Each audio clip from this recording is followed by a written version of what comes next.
Once again hearty congratulations. And Ankit గారి మాటలు కూడా ఒక్కసారి క్విక్గా వినేద్దాము. సో క్విక్గా వినలేరు. అందరికీ నమస్కారం అండి. ముందుగా మీడియా వాళ్ళకి ఒక చిన్న రిక్వెస్ట్. ఈరోజు మీకు లేట్ అవ్వచ్చేమో, బట్ ఆ లేట్ వీళ్ళందరికీ చాలా చాలా హెల్ప్ అవుద్ది. దయచేసి ఉండండి. ఇందాక ఫోటోగ్రాఫర్స్ కాబట్టి దట్ వాస్ క్విక్, బట్ నేను భయపడ్డా అమ్మో ఎక్కడ మాట్లాడనివ్వరేమో అని. నాకు క్వశ్చన్ అండ్ ఆన్సర్ సెషన్ అని చెప్పారండి. సో ఐ థాట్ మీరు ఈరోజు రాకపోయినా పర్లేదేమో, బికాజ్ నేను వెయిట్ చేస్తున్నా ఈరోజు ఇలా మాట్లాడడానికి. నేను వీడి స్పీచ్ స్టార్ట్ చేసినప్పుడు మధ్యలో ఎక్కడో అంకిత్ కొయ్యో అని చెప్పినప్పుడు నేను ఫోన్ చూసి ఏంటి మాట్లాడుతున్నాడు ఏంటి, క్వశ్చన్ అండ్ ఆన్సర్ సెషన్ కదా అనుకున్నా. రమేష్ గారు ఫోన్ చేశారు, వెంటనే బండి వేసుకొచ్చారు, కార్ అయితే లేట్ అవుద్దని. నేను జ్వరంతో వచ్చానండి, ఇక్కడ హాయిగా తడిగుడ్డేసుకొని ఎత్తి మీద పడుకున్నాను. But there is a lot to speak today, because ఈ సినిమా ఆగస్ట్ సరిగ్గా 3 సంవత్సరాలండి ఈ సినిమా బయటికి రావడానికి. వీడు రాసుకున్న దగ్గర నుంచి ఇదంతా నాకు తెలియదు కానీ, బట్ ఆగస్ట్ 2021లో నన్ను వీడు కలిశాడు వంశీ. ఓ దగ్గర కూర్చొని స్టోరీ నరేషన్ ఇచ్చిన తర్వాత స్టోరీ విన్న వెంటనే చాలా చాలా హ్యాపీ ఫీల్ అయ్యి, అబ్బాయి ఏం కథ రాసేవరా అనుకొని వెంటనే నాకు తెలిసిన ప్రొడ్యూసర్ గారికి వెంటనే ఫోన్ చేశాను. ఆ ప్రొడ్యూసర్ గారికి ఫోన్ చేసి వెంటనే నరేషన్ ఇప్పించి, ఆయన కూడా చాలా ఎక్సైట్ అయ్యి ఈ కథ మనం ఎట్టి పరిస్థితుల్లో చేయాలి అని ముందు తీసుకెళ్ళడానికి రెడీ అయ్యారు. అక్కడ ఒక 6 months ట్రావెల్. దాని తర్వాత మళ్ళీ వీరు వేరే ప్రొడక్షన్ హౌస్కి వెళ్ళాడు. దాని తర్వాత అలా అలా తిరిగి ఈరోజు నిహారిక గారి దగ్గరికి వచ్చాడు. మధ్యలో వీడి ఇందాక టామ్ అండ్ జెర్రీ అన్నాడు కదండి. దానికి కారణం ఏంటంటే, మనస్ఫూర్తిగా చెప్తున్నాను నేను, ఇది ఈ సినిమా మీద నాకు నమ్మకం కంటే భయం ఎక్కువ ఉందండి. నిన్నటి వరకు కూడా చాలా భయం ఉండింది. ఎందుకంటే ఈరోజు ఇది సక్సెస్ అవ్వకపోతే మళ్ళీ ఇలాంటి సినిమా ఎవరు చేయరండి, ఇంపాసిబుల్. 11 మంది కొత్త వాళ్ళని పెట్టి పిచ్చోళ్ళు ఏంటండి చేయడానికి ఇది. వీడి ఇందాక అన్నట్టు ఎవరి డబ్బులు ఎందుకు పెట్టాలి అని. కానీ కథను నమ్మి పెట్టేవాళ్ళు ఇలాంటి వాళ్ళు ఉన్నప్పుడు ఈ సినిమా సక్సెస్ చేయకపోతే ఇంకో సినిమా ఇలాంటిది రాదు, ఎప్పటికీ రాదు. అని ఇంకోటి, ఇది 2 కోట్లలోనో 3 కోట్లలో చేసింది కాదు. దగ్గర it is almost touching 10 crores I guess. నేను నంబర్ బయటికి చెప్పకూడదేమో, I'm sorry, but I have to say it because people should know is what I feel. ఈ సినిమాతో నాకు చాలా పర్సనల్ ట్రావెల్. ఎందుకంటే అండి, మధ్యలో వీడు టామ్ అండ్ జెర్రీ అన్నందుకు వీళ్ళందరి వంశీకి కూడా తెలియని నేను చాలా పడ్డాను. వంశీకి డైరెక్ట్ కొంతమంది ఎవరైతే ఈ ప్రొడక్షన్ చేద్దామని అనుకున్నారో 2-3 ప్రొడ్యూసర్స్, లేదంటే ఆ ప్రొడ్యూసర్స్ దగ్గర ఉండే మేనేజర్స్, వీళ్ళని నేను వెళ్ళి కలిసేవాడిని వంశీని డైరెక్ట్గా. బికాజ్ వాళ్ళు నాకు కొంచెం తెలుసు కాబట్టి నేను వెళ్ళి కలిసేవాడిని. వాళ్ళ రూమ్లో నాతో మాట్లాడే మాటలు ఒకటి, తర్వాత వంశీ వెళ్ళి కలిసినప్పుడు మాట్లాడే మాటలు ఒకటి. నాతో చాలా ఎక్కువ అవుతుందమ్మా కొత్త వాళ్ళ మీద అంత పెట్టడం. అబ్సల్యూట్లీ ఫైన్ అండి, నిజంగా కొత్త వాళ్ళ మీద అంత పెట్టడానికి అందరూ ధైర్యం చేయలేరు. ధైర్యం చేయలేను, నా వల్ల కుదరదు, బయలుదేరిపోండి ఇక్కడి నుంచి, వేరేది ఏమన్నా చూసుకోండి అని చెప్పడం అది వేరండి. కానీ ఈ సినిమా గురించి మాట్లాడే మాటలు కొన్ని చెప్తాను మీకు. వర్కౌట్ అవుతుంది సినిమా. ఏంటి ఆ కథ ఏంటి అసలు, మధ్యలో ల్యాగ్ అవ్వదమ్మా, అవ్వదు. వీడు ఎంత బాగా నరేట్ చేస్తాడంటే అండి, వాళ్ళందరూ అనేవాళ్ళు ఏంటంటే ఇది నరేషన్ వల్ల మీకు అలా అనిపిస్తుంది కానీ అంత వర్కౌట్ అవ్వదమ్మా ఈ సినిమా అసలు అవ్వదు అని, వర్కౌట్ అవ్వదు అని నా ముందు అనేవారు. నేను వచ్చి వీడి దగ్గర మాట్లాడేటప్పుడు వీడు చెప్పేవాడు నాకు వాళ్ళ అమ్మగారు హెల్త్ గురించి కానీ, వాళ్ళ ఇంట్లో ఎప్పుడైతే మేము ఒక ప్రొడక్షన్ హౌస్లో సైన్ చేసేసామో వీళ్ళ నాన్నగారు ఊరంతా ఆల్మోస్ట్ చాటింపు వేస్తారు, మా కొడుకు సినిమా చేసేస్తున్నాడు అని. అది ఎంతమందికి పాకేసింది అంటే, ఆ సినిమా ప్రొడక్షన్ హౌస్ మళ్ళీ ఆగిపోయిన తర్వాత వీడిని వచ్చి బోల్డ్ మంది అడిగేవారు, నీ తోటివాడు ఒకటి ఈ ఊరి నుంచి వెళ్ళి ఆల్రెడీ సినిమా చేశాడు, నువ్వేం చేస్తున్నావు అక్కడ అని. వెనకాల ఇంత ఎమోషనల్ జర్నీ ఉండేది వీడికి పర్సనల్గా. చెయ్యను అని చెప్పడం వేరు, ఈ సినిమా వర్కౌట్ అవ్వదు అనడం వేరు. అసలు మీరు పనికిరాదు ఇది. నేను వచ్చి కొన్నిసార్లు వాళ్ళు నిజమేమో, వాళ్ళకి బోల్డ్ ఎక్స్పీరియన్స్ ఉందేమో అని చెప్పి, నాకు నిజంగానే ఈ సినిమా భయం ఎక్కువ కాబట్టి దీని మీద ఎంత నమ్మకం ఉన్నా వీడి దగ్గరికి వచ్చి ఫైట్ చేసేవాడిని. ఈ 11 మంది వీడిని ఎంత నమ్మేవారంటే నాకే భయం వేసేది, వీడిని అనవసరంగా మోసం చేస్తున్నారేమో, ఫస్ట్ సినిమా వీడు ఇంకేమన్నా చేసి దాని తర్వాత ఇలాంటి సినిమా చేస్తేనే కరెక్ట్ ఏమో, ఇంత బడ్జెట్లో అసలు ఎవరు పెట్టరేమో అని భయం వేసి నేను వీడితో వెళ్ళి కావాలని మొహం మీద చెప్పేవాడు, అరే ఇది వర్కౌట్ అవుదేమోరా నిజంగానే, ఒక్కసారి వేరేలా ఆలోచించాను. అబ్బాయి మొండి నా కొడుకు, అస్సలు వినేవాడు కాదండి. లేదు నేను చేస్తే ఇదే కమిటీ కుర్రాలే ఫస్ట్ సినిమా చేస్తా, ఎందుకు అవదరా అవుద్దులేరా అని చెప్పేసి. మా టామ్ అండ్ జెర్రీ ఏదైతే ఉందో దీనివల్లే వచ్చేది, మాకు అంతకు మించి వేరేవేం లేవు. అండ్ ఇంకో విషయం, ఈ యాక్టర్స్ అందరినీ ఎప్పుడైతే కమిటీ కుర్రోళ్ళు కొత్త సినిమా కొత్త యాక్టర్స్ అంటే, అసలు కొంతమంది అసిస్టెంట్ డైరెక్టర్లు వీళ్ళందరిని అడిగినా చెప్తారండి పేమెంట్లు ఉండవండి. మీరు అబ్జర్వ్ చేస్తే మనం ఎప్పుడన్నా పోస్టర్స్ అసిస్టెంట్ డైరెక్టర్స్కి వీ వాంట్ ఇంటర్న్స్ అంటే పేమెంట్ ఉండదు అనమాట. నువ్వు వచ్చి పని చేయి, నీకు ఎక్స్పీరియన్స్ కావాలండి అన్నట్టు. బిలీవ్ మీ, ఈ యాక్టర్స్ అందరూ they got paid in pink elephant pictures. Even before ఏంటి సినిమా రిలీజ్ కాకముందు పేమెంట్లు అన్నీ టైంకి మీరు అడగని కూడా అడగక్కర్లేదు. ఒకనొక టైంలో ఎప్పుడో రమేష్ గారి దగ్గరికి వచ్చి అడగడానికి ఇబ్బంది పడ్డారు వీళ్ళు. పేమెంట్లు సార్ ఒక లాస్ట్ పేమెంట్ ఉండిపోయింది కదా ఇవ్వగలరా అన్నట్టు. ఈయన ఏమన్నారు తెలుసా, ఒకసారి అకౌంట్ చెక్ చేసుకోండి అమ్మా, మీరు అకౌంట్ రెగ్యులర్గా చెక్ చేసుకోవట్లేదేమో అనుకున్నారు. చూస్తే ఆల్రెడీ పేమెంట్ పడిపోయింది వాళ్ళు అడగక ముందు. ఇది చాలా రేర్ అండి, అది కొత్త వాళ్ళకి. వేరే ప్రొడక్షన్ హౌస్లో అయితే వాళ్ళకి అవకాశం ఇస్తున్నాం కదా, అసలు పైసలు ఇచ్చేది లేదులే లైట్ అన్నట్టు. అండ్ ఇంకో మెయిన్ థింగ్, ఈ యాక్ట్రెసెస్ని చూశారు కదా ఇక్కడ, వీళ్ళలో ఎవరో పేరెంట్స్ వచ్చేవారు ఆఫీస్కి రోజు ఫస్ట్ ఫ్యూ డేస్, దాని తర్వాత రావడం మానేశారండి. భయం లేదు వాళ్ళకి ఈ ప్రొడక్షన్ హౌస్లో వీళ్ళు వదిలి వెళ్ళడానికి. That is the safety she has created in pink elephant pictures, that she has created. And ఈ సినిమాని సక్సెస్ చేయకపోతే, నేను మీడియా వాళ్ళకి మళ్ళీ రిక్వెస్ట్ చేస్తున్నా, ఈ సినిమాని సక్సెస్ చేయకపోతే, కమిటీ గుర్రాలు తీశారు కదా ఏమైంది, మేము చెప్పలా డబ్బులు రాలేదు కదా, వద్దమ్మా ఇలాంటివన్నీ మనకు వర్కౌట్ అవ్వ 2-3 కోట్లలో చేయమ్మా అంటారు. మనం మళ్ళీ అర్రే ఆ స్టేట్లో ఆ సినిమా వచ్చిందండి కదా చాలా బాగుందంటరా, అది చూద్దాంరా తెలుగు నుంచి రావడం ఉండదండి. దయచేసి మీడియా వాళ్ళందరూ కూడా I think please push this film as much as you can, because అంటే on a personal interest I think you have to right and it's a request. And one thing I wanted to do with all of these people is, ఇందాక వీటి jersey అన్నాడు కదా, I think we should do it. Take places, అందరూ ఫ్రేమ్లో పడేలాగా. No I'm serious, అందరూ ఫ్రేమ్లో పడేలాగా ప్లీజ్ టేక్ యూర్ ప్లేసెస్. అమ్మ కెమెరా వైడ్లు పెట్టుకోండి అమ్మా. Run you should come, everybody should come. Yeah we are doing here only. Come forward all of you should be visible, okay? And Vamshi garu రావాలి. ఇంకోటి I wanted to say this. ఈయన sir Friday ఒక preview వేయడం జరిగింది, దాని తర్వాత థర్స్డే ఒక preview వేయడం జరిగింది.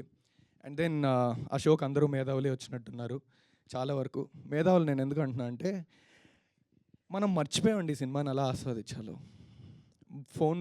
ఫోన్లు చూస్తూ భోజనం చేసే మనకి నాకు తెలిసి ఆ కూరను ఆస్వాదించడం అవ్వదు. దయచేసి ఏదో కడుపులో నింపుకుంటున్నట్టు ఉంటుందేమో, సినిమాని ఎక్స్పీరియన్స్ చేయడం సరిగ్గా రావట్లేదేమో అని నా ఫీలింగ్. నేను ఇంత పెద్ద మాటలు మాట్లాడేంత స్థాయి నాకు లేదు. But I'm speaking only because I think committee కుర్రలతో ఏది తప్పు జరగకూడదు. బికాజ్ మళ్ళీ చెప్తున్నా, ఇలాంటి సినిమా పెద్ద హిట్ అవ్వకపోతే మళ్ళీ ఇలాంటి సినిమా రాదేమో అన్న భయంతోనే మాత్రం ఆ రోజు వచ్చిన వాళ్ళందరూ కూడా సంహవ్ కొంచెం మిక్స్ టాక్ వచ్చేసి, కొంతమంది ఏదో ఇన్ఫర్మేషన్ లీక్ చేసి వాట్ ఎవర్ సినిమా వర్కౌట్ అవుతుందేమో అని చెప్పేసి ఈయనకు వచ్చాయండి ఫోన్లు.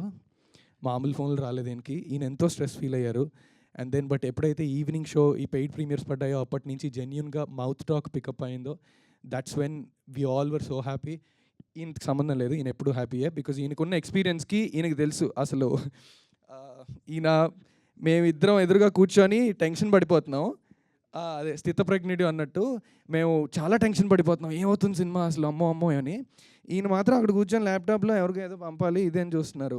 మేము మాట్లాడేదానికి ఈయన అడిగే క్వశ్చన్కి సంబంధం లేదు. మేమేమో సార్ భయం వేస్తుంది సార్ అంటే, ఈయనేమో అది ఎవరికి ఏది పంపాలన్నా ఏంటమ్మా రాజేష్ రామ పేరేంటి అని ఇలా కూర్చొని కాఫీ తాగుతావా టీ తాగుతావా అన్నట్టు. ఈయనకి అసలు సంబంధం లేదు, because he knew it's a hit.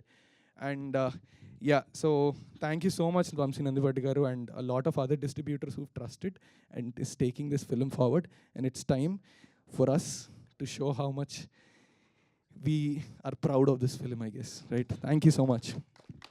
On a count of 3, 2, 1 camera wide ellai kada enke you got to do it. And madam meer kuda funny anna gunte baagundu, please yeah, Phani అన్న and next Niharika garu ఇంకో కలిసి ఎన్నో సినిమాలు చేయాలని, ఇలాంటి వాళ్ళు ఇండస్ట్రీకి ఉండాలని, కథని నమ్మి ముందుకు తీసుకెళ్ళాలని, ఖచ్చితంగా అన్ని కమిటీ కుర్రాల్లో హిట్ అవుతాయన్న గ్యారంటీ ఎవరు ఇవ్వలేం. అవ్వకపోయినా కమిటీ కుర్రాళ్ళు అనేది ప్రతి ఒక్క కొత్తవాడికి, కథ బాగున్న ప్రతి వాళ్ళ దగ్గర ఇది ఒక బ్యాక్గ్రౌండ్ అవ్వాలని, వీళ్ళ మొహాలు చూసిన ప్రతిసారి కమిటీ కుర్రాళ్ళు గుర్తు రావాలని, కొత్త వాళ్ళైనా రెస్పెక్ట్ ఇచ్చి అబ్బా వర్కౌట్ అవుద్దేమో, కథ ఎంత కమర్షియల్గా హిట్ అవుద్దో, డబ్బులు వెనక్కి వస్తాయో లేదు ఎవరికీ తెలీదు. బట్ ఇది వర్కౌట్ అవుదమ్మా, వద్దు ఇవన్నీ వద్దు అని అనకుండా, ఎవరు ఎప్పుడు ఏమవుతారో ఎవరు ఊహించలేం కాబట్టి మేం చేయలేమమ్మా, యూ మూవ్ ఆన్ మేం చేయలేము అని చెప్పడం జరుగుద్దని నేను గట్టిగా నమ్ముతున్నా. So yeah 3, 2, 1 go. ఇంకా మాట్లాడను. యా 3 అరవాలి, గట్టిగా అరవాలి. Okay, you're not doing it. ఇప్పటిదాకా మీకున్న కసంతా బయటికి రావాలి. అర్థమైందా? అది 3, 2, 1 గో.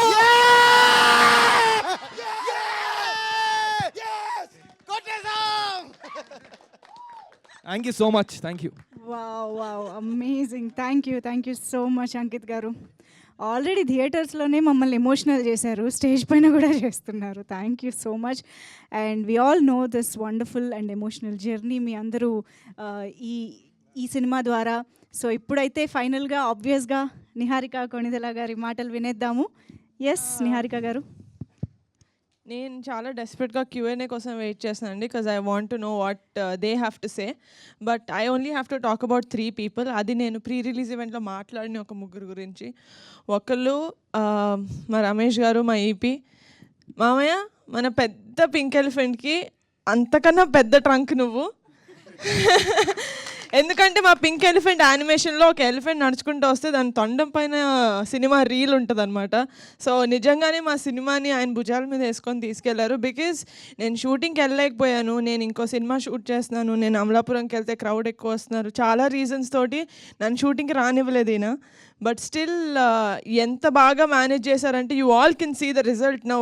నాకు వచ్చిన గ్రేటెస్ట్ కాంప్లిమెంట్ ఏంటంటే మీరు పెట్టిన ప్రతి రూపాయి నాకు స్క్రీన్ మీద, అదొక్కటే కాదు, మీరు పెట్టిన ప్రతి రూపాయి స్క్రీన్ మీద కనిపిస్తుందంటే అది అలాంటి కాంప్లిమెంట్ రావడం as a production house we are feeling very grateful. So thank you so much. I hope you never leave us. You are never leaving us. That's it. And second person is Vamshi garu. మీ గురించి మాట్లాడేశానండి. Vamshi garu, thank you so much for trusting us, because this movie is going to get you great returns, including us, including Jaya garu and you along with you, and you're going to make more content filled films. ఎందుకంటే మీరు ఇప్పటివరకు చేసిన films కూడా చాలా good values తోటి ఉన్న films, and committee కుర్రాళ్ళు మీ లిస్ట్లో చేరడం I'm very happy. And third person is Ankit కొయ్య, మై బ్రదర్. ఏడి నాకు అంకిత్ చాలా ఇయర్స్ నుంచి తెలుసు, బట్ ఇలా ఎన్కే నా ఫ్రెండ్ దగ్గర ఒక కథ ఉంది, చాలా మంచి కథ, నువ్వు చేసినా చేయకపోయినా నువ్వు ఒకసారి విను అంటే సరే అని చెప్పి ఒక 3 months పోస్ట్పోన్ చేసామా అంకిత్? ఒక 3 months I was not feeling well, అది ఒక 3 months తర్వాత సరే ఇంత అడుగుతున్నాడు కదా విందామని విన్నా. And that's one of the best decisions I took in my life, to say okay to Ankit and listen to committee కుర్రోళ్ళు. దాని తర్వాత నుంచి నేను అసలు వెనక్కి చూసుకోలేదు. So thank you so much. నాకన్నా ఎక్కువ ఈ కథని నమ్మింది ఎవరైనా ఉన్నారంటే అది రమేష్ గారు, అంకిత్, వాళ్ళిద్దరే. Thank you so much Ankit, not just for bringing this story to me, but for being with me, నా పక్కన ఉన్నందుకు, ఫర్ ఆల్ దీస్ మంత్స్. ఫిజికల్గా లేడు పాపం, తను కూడా యాక్టర్ కాబట్టి తను కూడా షూటింగ్ చేసుకుంటున్నాడు, బట్ ఎప్పుడు కుదిరితే అప్పుడు he always use to come to office, give inputs on how to promote it and all. And last but not the least, ఒక మంచి సినిమా చేసి అది జనాల దాకా వెళ్ళకపోతే ఒక మంచి సినిమా చేసి వేస్ట్. అది జనాల దాకా తీసుకెళ్తున్న మీడియా వాళ్ళకి థ్యాంక్ యూ సో మచ్. నిజంగానే ఒక మంచి సినిమా మేము తీసామన్న తృప్తి మాకు ఎంతైతే ఉందో, అది కొంతమంది రివ్యూ రైటర్స్ రాస్తున్నారు నాకు సెకండ్ హాఫ్లో కొంచెం ఇలా అనిపించింది అని. మేము 90% మంది మేము 100% మంది కోసం సినిమా తీయలేం, అందులో 99 మందికి నచ్చింది. 1%కి ఆన్సర్ నేను ఇప్పుడు మీరు అడిగే క్వశ్చన్స్లో ఇస్తాను. బట్ ఇది చెప్తున్నా ఎమోషన్లో మర్చిపోయా. యా, సో ఆ రివ్యూ రైటర్స్కి కింద ఆడియన్స్ ఎంత సపోర్ట్ చేస్తారంటే కమిటీ కుర్రాళ్ళు became a peoples film, and I'm so happy. ఒక జనాల సినిమా అయిపోయింది ఇది. ఎందుకంటే ఎవడైనా కొంచెం తక్కువ చేసి మాట్లాడుతున్నా కూడా అసలు నీకు సినిమా చూడడం వచ్చా, ఇది ఎలాంటి సినిమానో తెలుసా, ఎందుకంటే మేము రిప్లైలు కూడా ఇవ్వాల్సిన అవసరం పడలేదు, ఎందుకంటే జనాల కింద కామెంట్స్లో కొట్టేసుకుంటున్నారు ఎంత మంచి సినిమా తెలుసా అని. So I'm so happy that we made such a good film and we are getting such brilliant response. ఇది ఇంకా వీకెండే, so it's going to go ఇంకా హై వెళ్ళిపోతుంది. And team, we made it. Thank you so much. Yeah, of course, అంటే మేము trip plan చేస్తున్నాం కాబట్టి ఇంకా చెప్పలేదు దాని గురించి. బట్ ఓవర్సీస్లో ఆడియన్స్ అండ్ ఓవర్సీస్ వాళ్ళ గురించి మాట్లాడాలంటే నిజంగా నేను అనుకున్నాను కనెక్ట్ అయ్యేది మన సిటీకి వచ్చేసిన వాళ్ళే కాదు, యూఎస్కి వెళ్ళిపోయిన ఫారిన్కి వెళ్ళిపోయిన వాళ్ళు కూడా. ఎందుకంటే వాళ్ళే ఎక్కువ మిస్ అవుతూ ఉంటారు. మనం అట్లీస్ట్ టౌన్లో ఉన్న వాళ్ళు, సిటీలో ఉన్న వాళ్ళు మళ్ళీ తిరిగి ఊరు వెళ్ళాలంటే మనకు ఒక రోజు 2 రోజులు పడుతుంది, కానీ వాళ్ళు రావాలంటే ఎన్నో లీవ్స్ తీసుకొని రావాలి. సో వాళ్ళకి ఇంత బాగా కనెక్ట్ అవుతున్నందుకు I'm very happy. And please do spread the wonderful word of mouth that you're spreading, and please go and watch committee కుర్రోళ్ళు and relive your childhood. Thank you so much.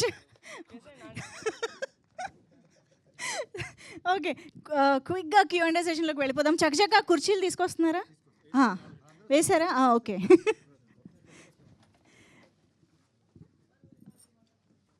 ఎన్ని కుర్చీలు ఉంటే అన్ని తీసుకొచ్చేయండి.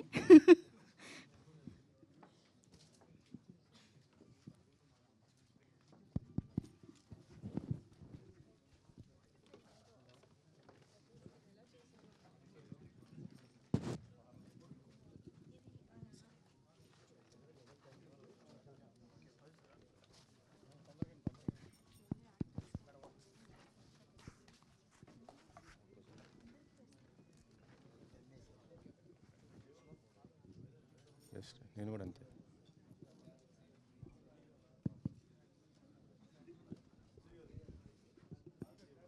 ఓకేనా? త్వరగా అక్కడ కుర్చీలు కనిపిస్తున్నాయి, తీసుకొచ్చేయండి. సో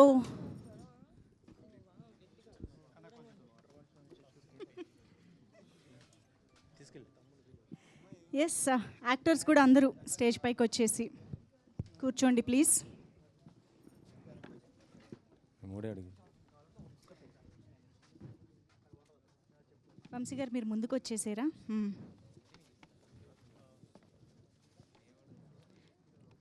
బ్రిటిష్కి కూడా ఓ చైర్ ఉంచండి అమ్మా, లేకపోతే అవ్వ అప్పచ్చి మీరే చేయాల్సి వస్తుంది.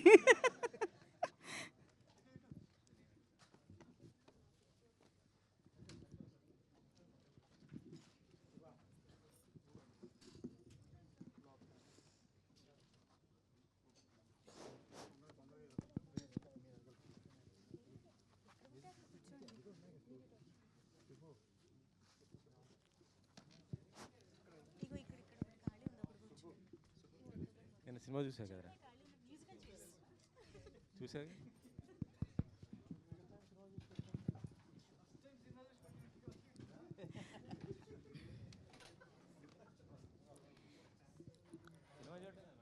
ఇగో సుబ్బు ఇక్కడే ఉన్నారు. కాదు, ఆత్రం చెప్పినట్టు ముద్దు పెట్టేస్తే అయిపోయేది, లైన్ సెట్ అయిపోయేది కదండి, ఎందుకండి ఇంత తీసుకొచ్చారు? ఫస్ట్ క్వశ్చన్ మీకే. నేనే క్వశ్చన్ అడిగేశా. ఆత్రం చెప్పినట్టు ముద్దెట్టేస్తే లైన్ క్లియర్ అయిపోయేది కదా. సెకండ్ హాఫ్ లేదు కదా. ఓకే, సెకండ్ హాఫ్ ఉండదనా? తెలిసి తెలియని వయసు కదా. తెలిసి తెలియని వయసు. ఎస్. సో ఓకే, వెంకట్ గారు స్టార్ట్. నిహారిక గారికి నా మైక్ ఫస్ట్ మీకే అడుగుతున్నాను. నేను సినిమా చూసాం, చాలా బాగుంది. డిసప్పాయింట్ అయ్యారా? మేము ప్రీ రిలీజ్ పిఠాపురంలో చేయలేదని మీరేగా అడిగింది. కానీ చాలా అసలు నిజంగా నాకైతే ఏడుపు వచ్చేసింది, చాలా ఇది అయిపోయాను అనమాట. కానీ ఫస్ట్ సినిమాతో మంచి బ్లాక్ బస్టర్ హిట్ కొట్టారు, ఇంతమందికి లైఫ్ ఇచ్చారు. నిజంగా వాళ్ళు రేపొద్దున మీ పేరు చెప్పుకుంటారు. సినిమాలో మీరు కొన్ని డేరింగ్ పాయింట్స్ కూడా చెప్పడం జరిగింది. అవి అంటే గవర్నమెంట్ జాబ్ ఉన్నోడికి నీకు రిజర్వేషన్ ఎందుకు రా అనేసి ప్రశ్నించారు. యాక్చువల్గా చెప్పాలంటే ఇది అంటే పవన్ గారిని అభిమానించే వాళ్ళందరికీ కూడా నిజంగా అంటే ఆయనకి అన్ని వర్గాల వారు ఉంటారు, ఆయన కొద్దిగా ఇబ్బంది అయ్యే పరిస్థితి ఉండదా ఈ రిజర్వేషన్లు? అంటే అన్ని వర్గాల వారు ఉంటారు కదా. ఇది ఎలా లైఫ్ గురించి చెప్పట్లేదండి, ఇట్స్ మూవీ. సినిమా అండ్ అందులో కూడా ఆ ప్రాబ్లం వచ్చేది బేసిక్గా రాంబాబు అన్న క్యారెక్టర్కి చేయొద్దు. రాంబాబు అన్న క్యారెక్టర్కి సెకండ్ హాఫ్లో ఏదైతే ఉంటుందో తన ప్రాబ్లమ్ని తనే చాలా సింపుల్గా చెప్తాడు. కరెక్టే, నేను ఇప్పుడు డైరీ ఫామ్ పెట్టుకున్నాను, అప్పుడు నువ్వు చెప్పింది కరెక్టేలే, నాకు అర్థం చేసుకునే వయసు లేదు అని. అది అక్కడ ప్రాబ్లమ్ రిజర్వేషన్ వల్ల లేకపోతే కాస్టిజం వల్ల కాదు, వాళ్ళు తెలియని వయసులో వాళ్ళు అర్థం చేసుకునే విధానం తప్పు. రిజర్వేషన్ తప్పు అని కాదు, రిజర్వేషన్ కరెక్ట్ అని కాదు, అది అసలు మేము ఆ టాపికే మాట్లాడలేదు. వాళ్ళ ఒపీనియన్స్ వాళ్ళకు ఉన్నాయి సినిమాలో, అది వాళ్ళు పర్సీవ్ చేసుకునే అంత జ్ఞానం వాళ్ళకి ఆ వయసులో లేదు. That is what we wanted to say. That problem could be any problem, but we wanted to be reservation ఆ కైండ్ ఆఫ్ ప్రాబ్లమ్. ఎందుకంటే మనకి 18 years వచ్చేసరికి టంగ్ మన జ్ఞానబల్బులాగా మనకు అర్థమయ్యేది, మనకు తెలిసిన కొత్త న్యూస్ ఏదైనా ఉందంటే అది కాస్ట్ గురించి, బికాస్ ఆఫ్ దట్.